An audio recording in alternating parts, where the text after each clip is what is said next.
Hi, the next part of this is the envelope, but before we do that, I'm going back to the publisher letter template that you created. And just to give you a preview, this is it, our template, just the letterhead.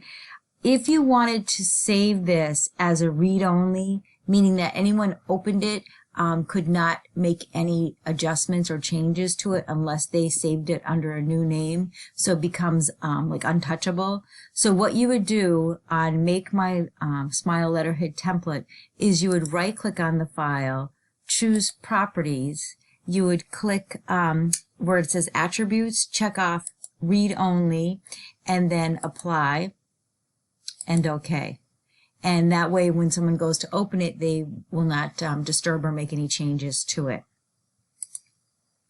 So the next one is to go to the, is creating an envelope. So choose File, New, Built-in, and under the categories, choose Envelope. And again, we're doing the radial theme. So hover down to radial. They're sticking with, here's your sample of the radial. Paper for the color scheme, virtual for the font, and then for the business information, you're going to use that Make My Smile because that's where all your information is stored. Make sure the paper size you choose 10, it's the normal size letter envelope, and then uncheck the Include Logo because we don't need that on the envelope, and then go ahead and choose Create. And there's all your information already in there.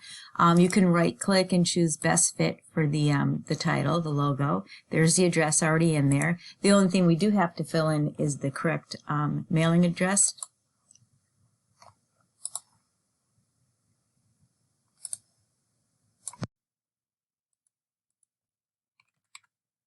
Go ahead and fill in the mailing address, and then you'll choose File, Print, and then instead of tiled, you'll click the down arrow for the list to appear and choose Envelope. And then we're not going to print it, but you would just I'll save it and submit it. Thank you.